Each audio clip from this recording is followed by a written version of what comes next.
સાહેબશ્રી તથા અધિક police commissioner સાહેબશ્રીના સીધા માર્ગદર્શન હેઠળ મતગણતરી બંદોબસ્ત ગોઠવવામાં આવ્યો છે.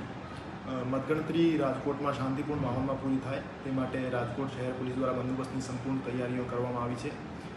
મતગણતરી બંદોબસ્ત મોટા તौर પર 3 લેયરમાં ગોઠવવામાં આવેલો છે. પ્રથમ લેયરમાં જે સૌથી ઇન્ટરનલ લેયર છે આમાં CPMFના કર્મચારીઓ છે અને બીજી લેયરમાં SRPના આર્મ ગાર્ડ છે અને ત્રીજી લેયરમાં સૌથી બહારની લેયરમાં સ્થાનિક શહેરના પોલીસ કર્મચારીઓ છે.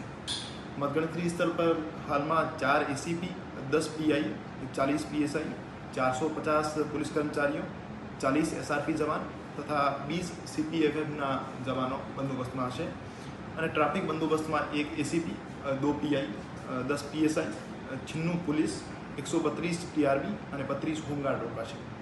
મતગણતરી અને ટ્રાફિક બંદોબસ્ત બધું સવારે 4 વાગ્યાથી શરૂ થઈ જશે અને સૂર્યમુખી ચોકથી ગવર્મેન્ટ એન્જિનિયરિંગ કોલેજથી પાટીદાર ચોકી સુધી તમામ પ્રકારની વાહનની પ્રવેશબંધી રહેશે અને મતગણતરી સ્થળ પર મોબાઈલ ફોન, કમ્યુનિકેશનના કોઈપણ સાધનો તેમજ સ્માર્ટ વોચ, ધૂમ્રપાનની વસ્તુઓ આ બધું પર પ્રતિબંધ રહેશે અને રાજકોટ શહેરની બંદોબસ્તને લઈને તૈયારીઓ પૂરી થઈ ગઈ છે.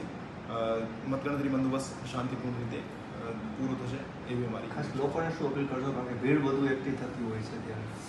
સીધા મતગણતરીથી જે કનેક્ટેડ છે એ માણસો ત્યાં મતગણતરી સ્થળ પર આવે. બાકી જેમનો કોઈ ત્યાં સીધો રોલ નહીં, પાર્ટીના એજન્ટ નથી, તો એમને મારી અપીલ છે કે તમે ઘરેથી TV ઉપરથી તમે તમામ માહિતી મેળવી શકો છો, તો સ્થળ પર આવવાની જરૂર